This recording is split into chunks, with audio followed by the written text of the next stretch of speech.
जय श्री कृष्णा, राधे राधे। आप सभी भक्तों का आपके अपने यूट्यूब चैनल श्री कृष्ण दीवानी में हार्दिक स्वागत है। आज आप सुन रहे हैं माघ मास महात्म्य का 26वां अध्याय। सर्वप्रथम भगवान का स्मरण करते हुए सभी बोलिए ओम नमो भगवते वासुदेवाय। श्री राधा कृष्णाभ्याम नमो नमः। महाराज दिलीप ने महर्षि वशिष्ठ जी से पूछा, हे भगवान, हरि भक्तिमय सुधा से पूर्ण आपके वचनों को सुनने से मुझे तृप्ति नहीं होती, बल्कि अधिकाधिक सुनने की इच्छा बढ़ती ही जाती है।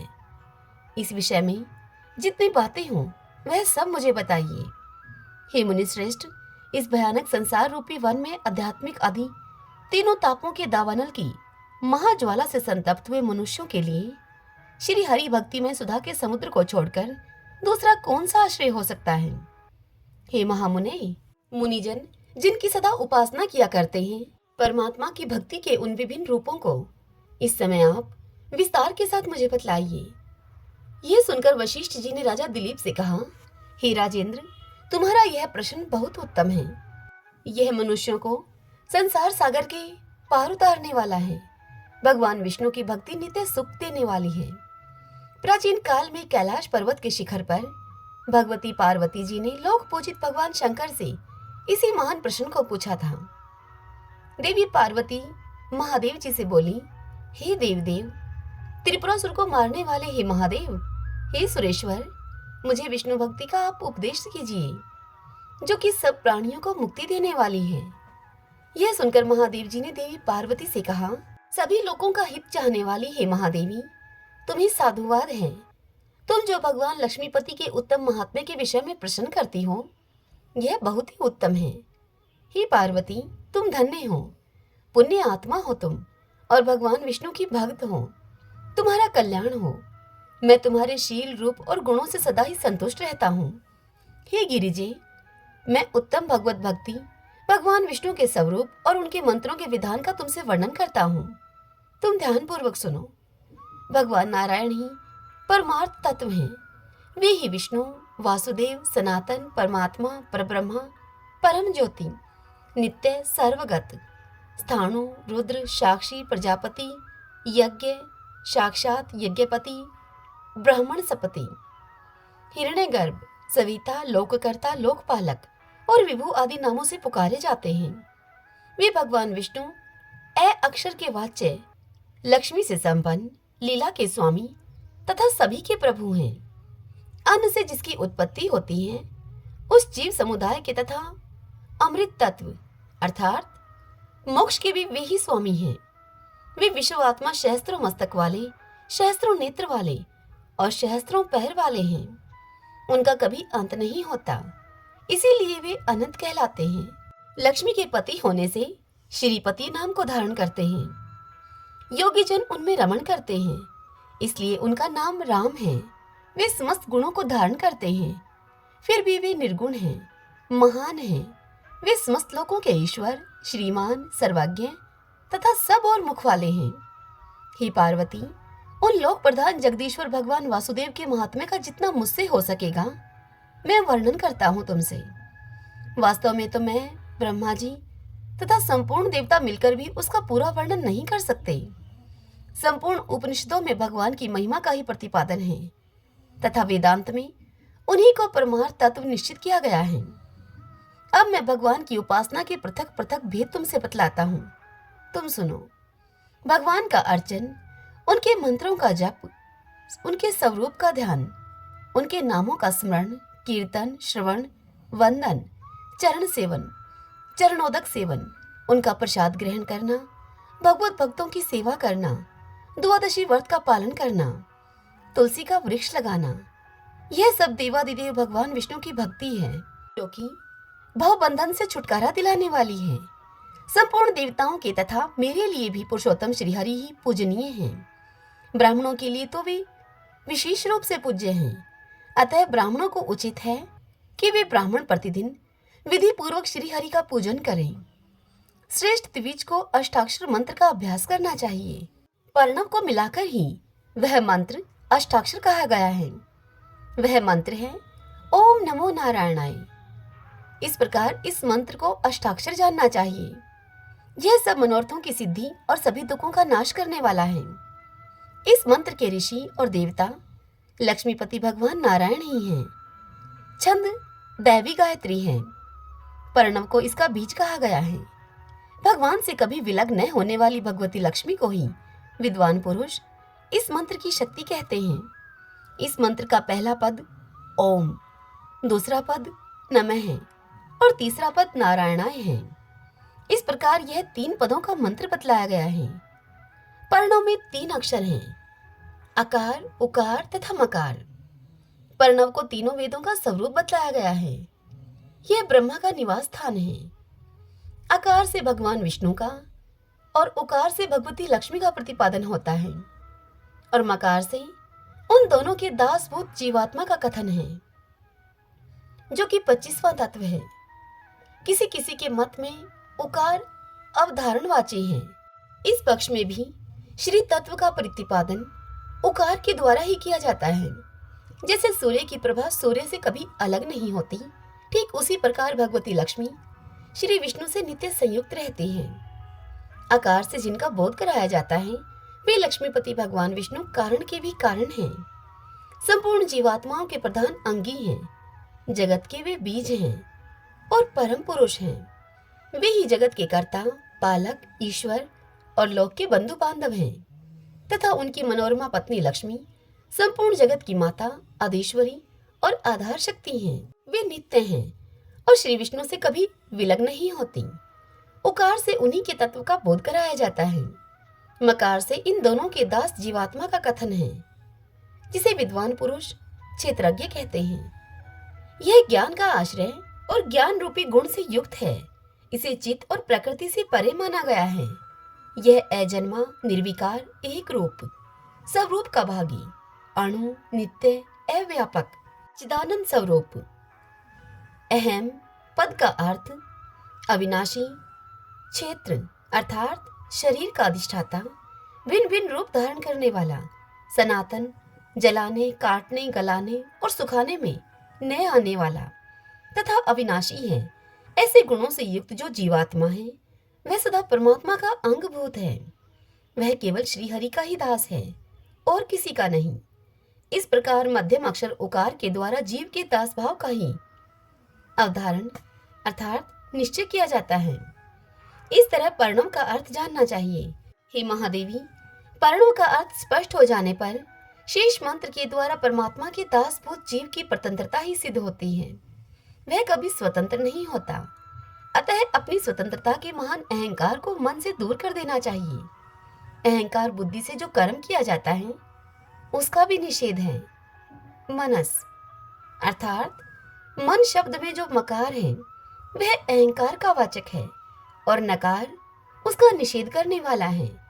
अतः मन से ही जीव के लिए अहंकार त्याग की प्रेरणा मिलती है। अहंकार से युक्त मनुष्य को तनिक भी सुख नहीं मिलता। जिसका चित्त अहंकार से मोहित है वह घोर अंधकार से पूर्ण नरक में गिरता है। इसीलिए मन के द्वारा क्षेत्रज्ञ की स्वतंत्रता का निषेध किया गया है। वह भगवान के अधीन है, भगवान के अधीन ही उसका जीवन है। अतः चेतन जीवात्मा किसी साधन का स्वतंत्र करता नहीं है। ईश्वर के संकल्प से ही संपूर्ण चराचर जगत अपने अपने व्यापार में लगा है। इसलिए जीव अपने सामर्थ्य पर निर्भर रहना छोड़ दे। ईश्वर के सामर्थ्य से उसके लिए कुछ भी अलभ्य नहीं है। अपना सारा भार भगवान लक्ष्मीपति को सौंपकर उनकी आराधना के ही कर्म करें। श्री हरि परमात्मा है, मैं सदा उनका दास बना रहूं। अपने मन में इस भाव से स्वेच्छा पूर्वक अपने आत्मा को ईश्वर की सेवा में लगाना चाहिए। इस प्रकार मन के द्वारा अहंता, ममता का त्याग करना उचित है। अहंता घमंड को कहा जाता है। देह में जो अहम बुद्धि होती है वही संसार बंधन का मूल कारण है, वही कर्मों के बंधन में डालती है। इसलिए विद्वान पुरुष अहंकार को त्याग दे। हे देवी पार्वती, अब मैं नारायण शब्द की व्याख्या तुमसे करता हूँ। हे शुभे, नर अर्थात जीवों के समुदाय को नार कहते हैं। उन नार शब्द वाच्य जीवों की अयन गति अर्थात आश्रय परम पुरुष श्री विष्णु हैं। अतः वे नारायण कहलाते हैं।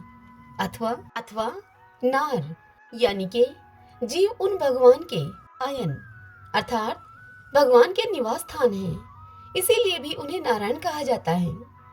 जड़ चेतन रूप जितना भी जगत देखा या सुना जाता है, उसको पूर्ण रूप से व्याप्त करके भगवान नित्य विराजमान है, इसीलिए उनका नाम नारायण है, जो कल्प के अंत में संपूर्ण जगत को अपना ग्रास बनाकर अपने ही भीतर धारण करते हैं और सृष्टि के आरंभ काल में पुनः सबकी सृष्टि करते हैं। वे भगवान नारायण कहे गए हैं। संपूर्ण चराचर जगत नार कहलाता है।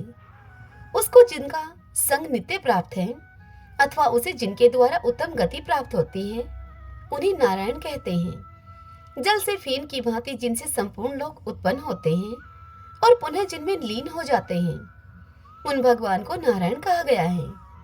जो अविनाशी पद, नित्य स्वरूप तथा नित्य प्राप्त भोगों से संपन्न है, साथ ही जो संपूर्ण जगत का शासन करने वाले हैं, उन भगवान का नाम नारायण है। दिव्य, एक, सनातन और अपनी महिमा से कभी च्युत न होने वाले श्री हरि ही वे ही नारायण कहलाते हैं। दृष्टा और दृश्य, श्रोता और श्रोतव्य, स्पर्श करने वाला और स्पर्श्य, ध्याता और ध्येय, वक्ता और वाच्य तथा ज्ञाता और ज्ञेय, जो कुछ भी जड़ चेतन में जगत है, वह सब लक्ष्मीपति श्री हरि हैं, जिन्हें नारायण कहा गया है। वे सहस्त्रों मस्तक वाले अंतर्यामी पुरुष, सहस्त्रों नेत्रों से युक्त और सहस्त्रों चरणों वाले हैं। भूत और वर्तमान सब कुछ नारायण श्री हरि ही हैं। अंत से जिसकी उत्पत्ति होती है, उस प्राणी समुदाय तथा अमर तत्व अर्थात मोक्ष के भी स्वामी वे ही हैं। वे ही विराट पुरुष हैं। वे अंतर्यामी पुरुष ही श्री विष्णु, वासुदेव, अच्युत, हरि, हिरण्मय, भगवान, अमृत, शाश्वत तथा शिव आदि नामों से पुकारे जाते हैं।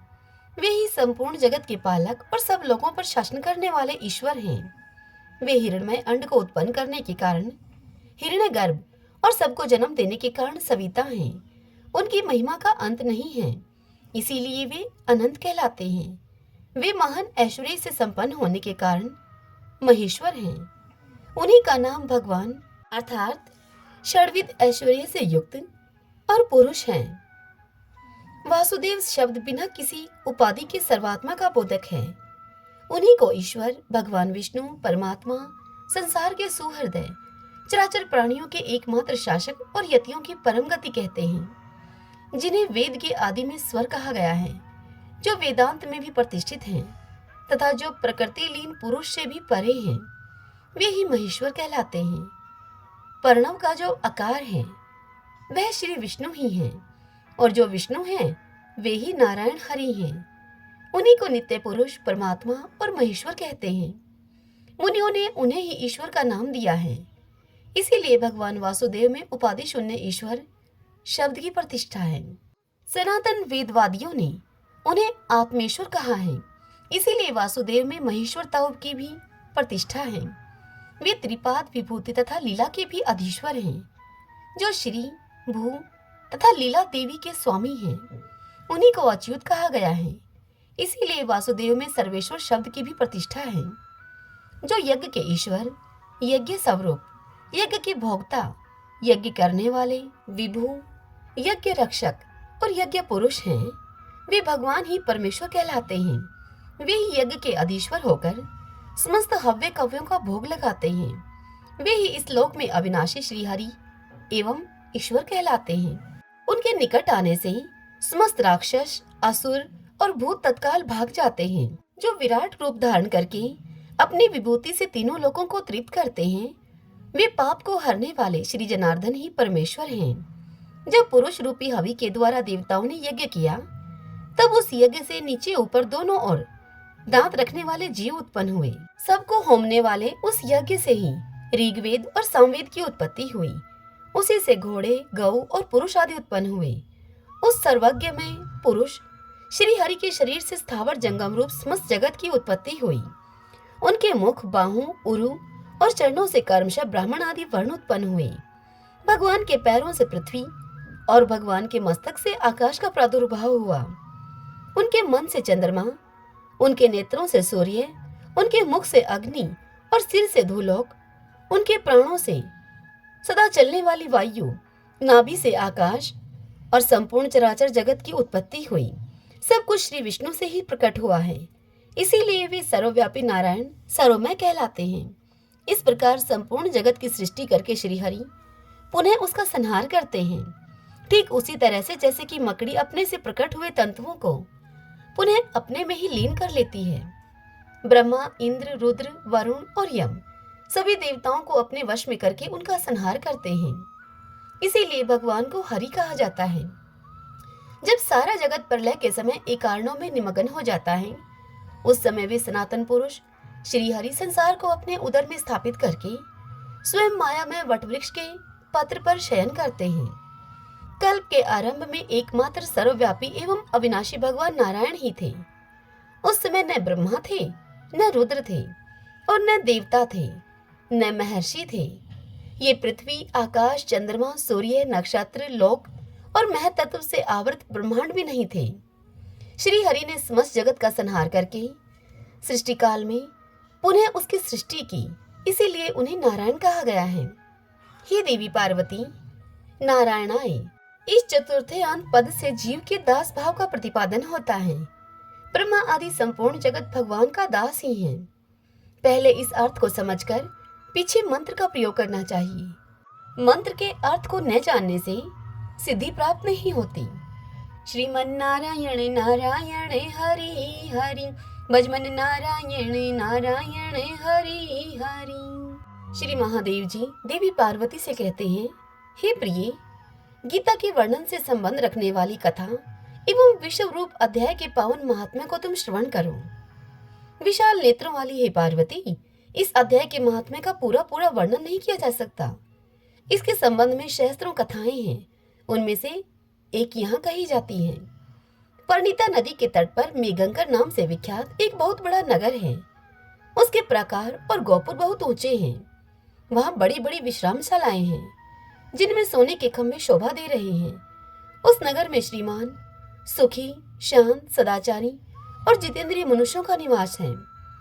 वहाँ हाथ का सारंग नामक धनुष धारण करने वाले जगदीश्वर भगवान विष्णु विराजमान हैं।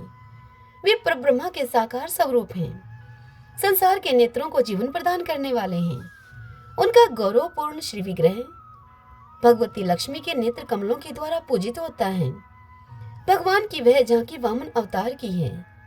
मेघ के समान उनका श्याम वर्ण तथा कोमल आकृति है। वक्ष स्थल पर श्रीवत्स का चिन्ह शोभा पाता है। वे कमल और वनमाला से विभूषित हैं। अनेक प्रकार के आभूषणों से सुशोभित होकर भगवान वामन रतन युक्त समुद्र के सदृश जान पड़ते हैं। पीतांबर से उनके श्याम विग्रह की कांति ऐसे प्रतीत होती है कि मानो चमकती हुई बिजली से घिरा हुआ स्निग्ध मेघ शोभा पा रहा हो। उन भगवान वामन का दर्शन करके जीव जन्म एवं संसार के बंधन से मुक्त हो जाता है। उस नगर में मेखला नामक महान तीर्थ है, जिसमें स्नान करके मनुष्य शाश्वत वैकुंठ धाम को प्राप्त होता है। वहां जगत के स्वामी करुणा सागर भगवान नरसिंह का दर्शन करने से मनुष्य 7 जन्मों के किए हुए घोर पापों से छुटकारा पा जाता है। जो मनुष्य मेखला में गणेश जी का दर्शन करता है, वह सदा दुस्तर विघ्नों के भी पार हो जाता है। उसी मेघंकर नगर में कोई श्रेष्ठ ब्राह्मण रहते थे, जो कि ब्रह्मचार्य परायण, ममता और अहंकार से रहित, वेद शास्त्रों में प्रवीण, जितेंद्रिय तथा भगवान वासुदेव के शरणागत थे। उन ब्राह्मण देव का नाम था सुनंद। हे प्रिय पार्वती, वे शारंग धनुष धारण करने वाले भगवान के पास गीता के 11वें अध्याय अर्थात विश्व रूप दर्शन योग का पाठ किया करते थे। उस अध्याय के प्रभाव से उन्हें ब्रह्म ज्ञान की प्राप्ति हो गई थी। परमानंद संतोष से पूर्ण उत्तम ज्ञानमयी समाधि के द्वारा इंद्रियों के अंतर्मुख हो जाने के कारण वे ब्राह्मण देव निश्चल स्थिति को प्राप्त हो गए थे और सदा ही जीवन मुक्त योगी की स्थिति में वे रहते थे। एक समय जब बृहस्पति सिंह राशि पर स्थित थे, महायोगी सुनंद ने गोदावरी तीर्थ की यात्रा आरंभ की। वे क्रमशः विरज तीर्थ, तारा तीर्थ, कपिला संगम, अष्ट तीर्थ, कपिला द्वार, नरसिंह वन, अंबिकापुरी और करस्थानपुर आदि क्षेत्रों में स्नान और दर्शन करते हुए विवाह मंडप नामक एक नगर में आए। वहां उन्होंने प्रत्येक घर में जाकर अपने ठहरने के लिए स्थान मांगा, परंतु कहीं भी उन्हें स्थान नहीं मिला। अंत में गांव के मुखिया ने उन्हें एक बहुत बड़ी धर्मशाला दिखा दी। उन ब्राह्मण ने अपने साथियों के सहित उस धर्मशाला के भीतर जाकर रात में वहां निवास किया। सवेरा होने पर उन्होंने अपने को तो धर्मशाला के बाहर पाया, किंतु अपने उन साथियों को उसने वहां नहीं देखा। वे साथी उसको दिखाई न दिए। तब वे अपने साथियों को खोजने के लिए चले। इतने में ही ग्रामपाल यानी कि उस गांव के मुखिया से उनकी भेंट हो गई। ग्रामपाल ने उनसे कहा कि हे मुनिश्रेष्ठ, तुम सब प्रकार से दीर्घायु जान पड़ते हो। सौभाग्यशाली और पुण्यवान पुरुषों में तुम सबसे पवित्र हो। तुम्हारे भीतर कोई लोकोत्तर प्रभाव विद्यमान है। तुम्हारे साथी कहाँ गए और कैसे इस भवन से तुम बाहर हुए, इसका तुम पता लगाओ। मैं तुम्हारे सामने इतना ही कहता हूँ कि तुम्हारे जैसा तपस्वी मुझे दूसरा कोई नहीं दिखाई देता। हे विप्रवर, तुम्हें किस महामंत्र का ज्ञान है? किस विद्या का तुम आश्रय लेते हो? और किस देवता की दया से तुम में अलौकिक शक्तियां आ गई हैं? हे भगवान, कृपा करके इस गांव में ही रहो तुम। मैं तुम्हारी सब सेवा शुश्रूषा करूंगा। इस प्रकार यों कहकर ग्रामपाल ने मुनिवर सुनंद को अपने गांव में ही रोक लिया। वह दिन रात बड़ी भक्ति से उनकी सेवा टहल करने लगा। जब उन ब्राह्मण सुनंद को उस गांव में रहते हुए 7-8 दिन बीत गए, तब एक दिन प्रातः काल आकर वह बहुत दुखी होकर महात्मा के सामने आकर रोने लगा। अर्थात वह गांव का मुखिया ब्राह्मण सुनंद के सामने आकर रोने लगा और कहने लगा, हाय, आज रात को राक्षस ने मुझ भाग्यहीन के बेटे को चबा लिया है। मेरा पुत्र बड़ा ही गुणवान और भक्तिमान था। ग्रामपाल के इस प्रकार कहने पर योगी सुनंद ने उस ग्रामपाल से पूछा, कहाँ है वह राक्षस और किस प्रकार उसने तुम्हारे पुत्र का भक्षण किया है? यह सुनकर वह ग्रामपाल ब्राह्मण सुनंद से बोला, हे ब्राह्मण देव, इस नगर में एक बड़ा भयंकर नरभक्षी राक्षस रहता है। वह प्रतिदिन आकर इस नगर के मनुष्यों को खा लिया करता था। तब एक दिन समस्त नगरवासियों ने मिलकर उससे प्रार्थना की और उससे कहा कि राक्षस, तुम हम सब लोगों की रक्षा करो, हम तुम्हारे लिए भोजन की व्यवस्था किए देते हैं। और नगरवासियों ने उन लोगों से कहा कि यहाँ बाहर ही जो धर्मशाला है, उस धर्मशाला में जो पथिक रात में आकर नींद लेने लगे, तब तुम उनको खा जाना। इस प्रकार नागरिक मनुष्यों ने गांव के अर्थात मुझ मुखिया के द्वारा इस धर्मशाला में भेजे हुए पथिकों को ही राक्षस का आहार निश्चित कर दिया। अपने और अपनों के प्राणों की रक्षा के लिए ही उन्हें ऐसा करना पड़ा। तुम भी अनन्य राहगीरों के साथ इस घर में आकर सोए थे, इस धर्मशाला में आकर सोए थे, किंतु राक्षस ने उन सभी को तो खा लिया, केवल तुम्हें छोड़ दिया। हे द्विजोतम, तुम में ऐसा क्या प्रभाव है, इस बात को तो तुम ही जानते हो। इस समय मेरे पुत्र का एक मित्र आया था, किंतु मैं उसे पहचान न सका। वह मेरे पुत्र को बहुत ही प्रिय था, किंतु अन्य राहगीरों के साथ उसे भी मैंने उसी धर्मशाला में भेज दिया। मेरे पुत्र ने जब यह सुना कि मेरा मित्र भी उसी में प्रवेश कर गया है, तब वह उसे वहां से लेकर आने के लिए धर्मशाला में गया, परंतु राक्षस ने उसके मित्र के सहित मेरे पुत्र को भी खा लिया। आज सवेरे मैंने बहुत दुखी होकर उस पिशाच से पूछा कि ओ दुष्ट आत्मन, तूने रात में मेरे पुत्र को भी खा लिया।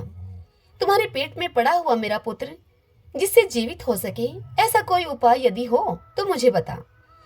तब राक्षस ने मुझसे कहा कि ग्रामपाल, धर्मशाला के भीतर घुसे हुए तुम्हारे पुत्र को न जानने के कारण ही मैंने भक्षण किया है। अन्य पथिकों के साथ तुम्हारा पुत्र भी अनजाने में ही मेरा ग्रास बन गया है। वह मेरे उदर में जिस प्रकार से जीवित और रक्षित रह सकता है, वह उपाय स्वयं विधाता ने ही कर दिया है। जो ब्राह्मण सदा गीता के 11वें अध्याय का पाठ करता हो, उसके प्रभाव से मेरी मुक्ति होगी और मेरे द्वारा जो मारे गए हैं उनको जीवन प्राप्त होगा। यहाँ कोई ब्राह्मण रहते हैं जिनको मैंने एक दिन धर्मशाला से बाहर कर दिया था। वे निरंतर गीता के 11वें अध्याय का जप किया करते हैं। इस अध्याय के मंत्र से 7 बार अभिमंत्रित करके यदि वे मेरे ऊपर उस जल का छींटा दें तो निसंदेह मेरा शाप से उद्धार हो जाएगा। हे ब्राह्मण देव, इस प्रकार उस राक्षस का संदेश पाकर मैं तुम्हारे निकट आया हूँ।